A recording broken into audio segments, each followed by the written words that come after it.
तो फाइनली दोस्तों हम जो आ रहे हैं अभी सलाई से आ रहे हैं। उस गांव में गए थे, एंट्री ली थी हमने। और जैसे मैंने आपको बताया था कि गांव के अंदर तो जो है कैमरा अलाउ नहीं है।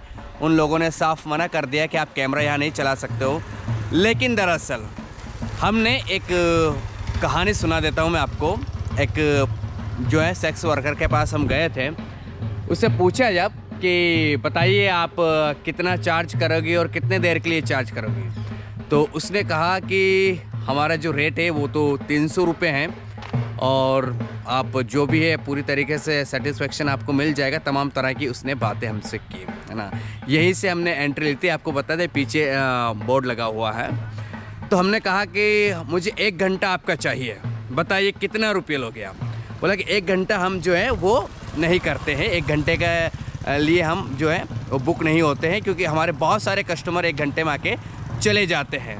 तो मैंने उनको बताया मैं कि आप 1 घंटे में कितने कस्टमर अटेंड करते हो। तो एक्चुअली उन्होंने बताया कि कम से कम 4 कस्टमर 5 कस्टमर जो है 5 और 6 कस्टमर। मैंने बोला 300 के हिसाब से कितने चार्जेस आप जो है वो लेना चाहोगे। 1 घंटे के लिए मैं आपको 5 और 6 कस्टमर के बराबर एक बार में पेमेंट कर देता हूँ, मुझे 1 घंटा बराबर चाहिए। तो बताया गया है कि आप एक काम कीजिए 2000 रुपये पेड कर दीजिए। मैंने कहा मैं 2000 नहीं, आप 2500 रुपये लीजिए। ये 2500 रुपये पकड़िए और मैं आपको तकरीबन मान के चलिए 8 कस्टमर का पेमेंट दे रहा हूँ, लेकिन मुझे फुल 1 घंटा चाहिए। उन्होंने कहा कि चलिए एग्री हैं। मैं गया और जब गया अंदर तो कहा कि चलिए शुरू करते हैं। मैंने बोला मैं शुरू करने के लिए नहीं आया हूँ, मुझे आप लोगों की लाइफ जानना है, मुझे आप लोगों की हिस्ट्री जानना है कि आखिरकार आप ये धंधा क्यों कर रहे हो, कब से कर रहे हो, इसके पीछे की कहानी क्या है। तो मुझे तकरीबन उन लोगों ने 1 घंटा नहीं बल्कि 1.25 घंटा दिया और पूरी कहानी यहाँ से शुरू होती है। मैं आपको बता देता हूँ दरअसल कि एक जिसके यहाँ मैं गया था वो एक्चुअली एजेबल थी, उनके 2 बच्चे थे। उसने बताया था कि मेरी शादी नहीं हुई, मेरी उम्र तकरीबन 35 साल है, लेकिन ये धंधा मैं 13 या 14 साल के बीच की थी तब से ये कर रही हूँ, कंटिन्यू कर रही हूँ। यानी कि बहुत छोटी थी, 2 बहनें थी वो, और दोनों बहनें 13-14 साल की उम्र से ही कर रहे हैं। अब हमारे ये जो है मुख्य धंधा बन चुका है। हम दरअसल अगर ये काम छोड़कर मजदूरी करें तो वो पॉसिबल नहीं है, क्योंकि मजदूरी में उनको अगर किसी खेत में जाएं, क्योंकि वहाँ पर खेत बाड़ी ज़्यादा है, तो 200, 250 और 300 रुपये देंगे और हमसे काम हो भी नहीं पाएगा दिन भर का। तो इतने कम पैसों में घर खर्च नहीं चल सकता है। मेरे 2 बच्चे हैं जो स्कूल जाते हैं, स्कूल फीस है उनकी, घर को चलाना पड़ता है, इसलिए हमने ये धंधा चुना। और एक्चुअली वो लोकल गाँव की नहीं थी, कहीं दूसरे गांव की, मतलब बाहर की थी, और वहाँ आके वो 10-12 साल से बस चुकी थी। उसने उसका पूरा नाम बताया, मैंने नाम का जिक्र करना बेहतर नहीं है। मैंने कहा मैं आपकी आवाज़ रिकॉर्ड कर लेता हूँ, तो उन्होंने बोला नहीं आवाज़ रिकॉर्ड नहीं कर सकते हो, बाकी आप डिटेल ले सकते हो। मैंने पूरी जानकारी ली कि एक दिन में वो कितने कस्टमर अटेंड करती है। तो उसका ये कहना है कि हम मुश्किल से 5 या 6 कस्टमर हमारे पास आते हैं, क्योंकि मैं गांव से आउट ऑफ हूँ, यानी कि बाहर रोड पर साइड में हूँ। गांव के अंदर जो हैं वो हो सकता है कि 12, 15, 18 या 20 कस्टमर अटेंड करते हैं। तो उन्होंने पूछा कि आपकी कैपेसिटी क्या है। तो उन्होंने कहा कि मैं तो तकरीबन 4 खूब से खूब। फिर कहा कि कितना टाइम आप एक कस्टमर के साथ स्पेंड करते हैं। तो उसका कहना था कि हम एक कस्टमर से 300 रुपये अगर लेते हैं तो टाइम स्पेंड का मामले में खूब से खूब 5 मिनट से लेकर 7 मिनट। मैंने पूछा कि इतने में अगर किसी का स्पैम आउट ऑफ ना हो, तो बोला कि उसकी जवाबदारी हम नहीं है, खूब से खूब 15 मिनट हम दे सकते हैं, इससे ज़्यादा हम किसी के साथ स्पेंड नहीं करते हैं और उसको आउट ऑफ कर देते हैं। मैंने पूछा कि आता जब है तो शर्त क्या होती है, क्या क्या चीज़ें चेक की जाती है। बोले कि दाँत खाज खुजली तो नहीं है, अगर दाँत खाज खुजली है तो उन्हें हम आउट ऑफ कर देते हैं। उसके बाद अगर शराब वगैरह पिए हुए हैं तो उसको भी हम एक्सेप्ट नहीं करते हैं, है ना, वो भी एक्सेप्ट नहीं होता है। और उसके बाद और भी बहुत सारी चीज़ें, ये भी जानकारी ली कि यहाँ पर तकरीबन 150 से 200 किलोमीटर तक के लोग आते हैं, और जो आते हैं वो सभी एक ही काम के लिए आते हैं। मैंने बोला मेरी तरह कोई पागल आता है जो सिर्फ आपके जीवन के बारे में जानता है, आपके बारे में समझने की कोशिश करता है। बोले कि मेरी ज़िंदगी के तकरीबन 8 से 10 साल हो गए, मतलब ज़्यादा ही हो गए, मतलब 15-20 साल ये काम में हो गए। मैं 13 साल की थी तब से कर रहा हूँ, मेरी उम्र 33 साल के बीच में। अभी तक आप पहले कस्टमर हो जो पूरी जानकारी ले रहे हो और बात कर रहे हो, आप टच तक नहीं कर रहे हो। बाकी सभी लोग सिर्फ एक ही उद्देश्य, एक ही मकसद से यहाँ पर आते हैं और उनका कोई मकसद, कोई उद्देश्य नहीं रहता है। फिर मेरा अगला सवाल ये था कि एक दिन में वो कितना इनकम कर लेती है। तो उनका कहना था कि किसी दिन 2000 रुपये भी आ जाते हैं, किसी दिन 2.5 भी आ जाते हैं, किसी दिन 1000 भी आता है। ये डिपेंड करता है कि उनके पास कितने कस्टमर हैं। मैंने ये पूछा कि फिर आपकी शादी होती है या नहीं होती है, तो कहा कि हम जो है धंधा करते हैं, हमारी शादियां नहीं होती हैं। फिर मैंने पूछा आपके बच्चे कैसे, बोले कि सेटिंग हमारी हो जाती है, कोई अच्छा लगता है तो उससे सेटिंग हो जाती है, तो बच्चे हो जाते हैं, बाकी हमारी शादी नहीं होती, और शादी अगर हो जाती है तो हमें ये काम छोड़ना पड़ता है, उसका ये कहना था। तो मैंने पूछा कि आपके परिवार में कौन कौन है, तो कहने लगी हम 2 बहनें हैं, दोनों बहनें इसी काम में संलिप्त हैं। 2 भाई है, वो खेती बाड़ी करने का काम करते हैं दूसरों के यहाँ पर।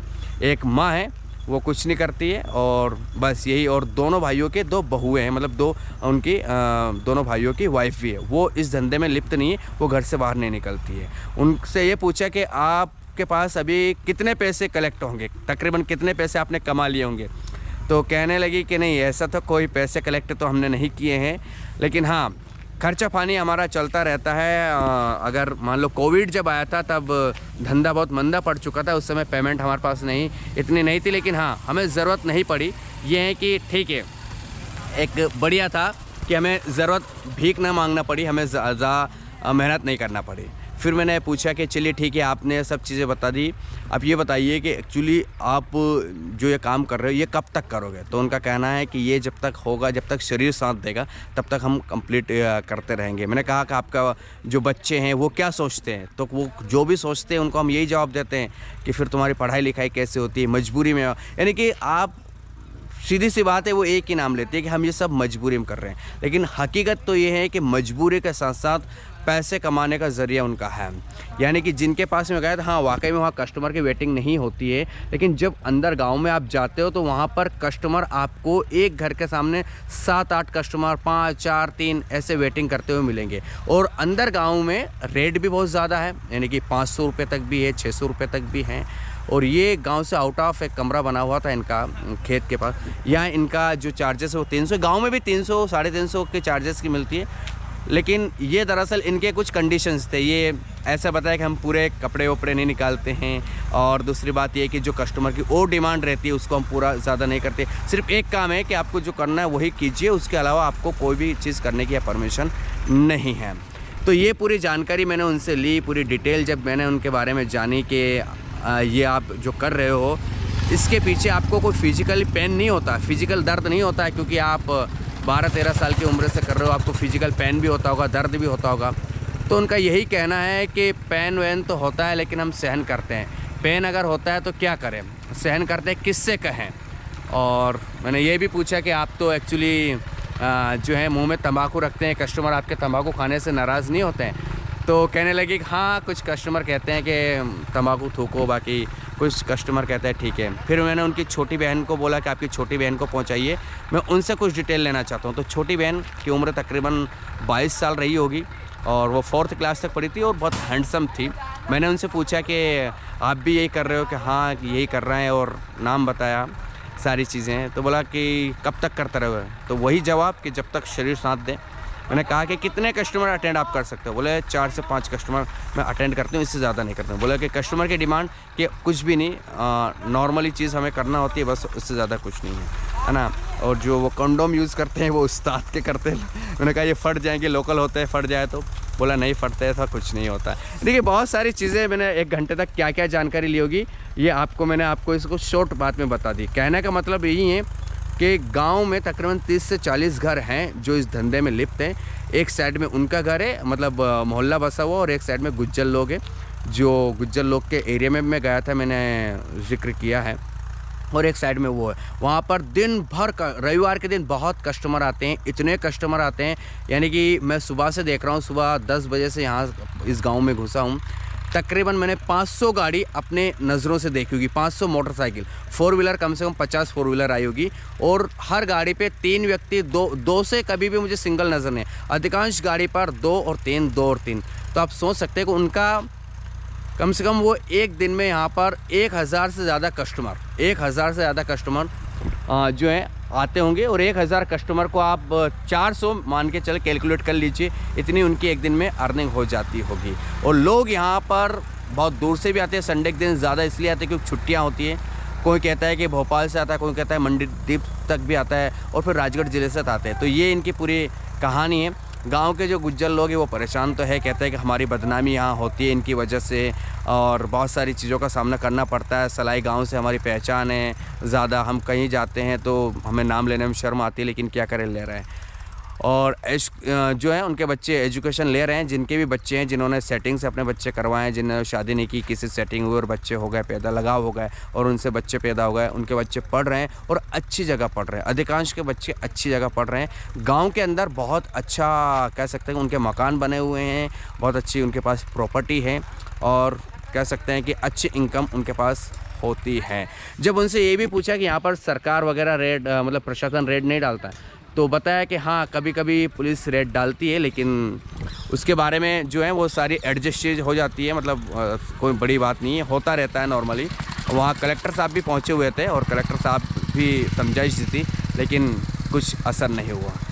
तो ये पूरी सलाई की मैंने कहानी आपके सामने बिल्कुल शॉर्ट तरीके से रख दी। जिन दो बहनों की मैंने कहानी समझी, उनकी कहानी यही है यार कि बस मजबूरी का ही नाम वो लेती है और कर रही है वो।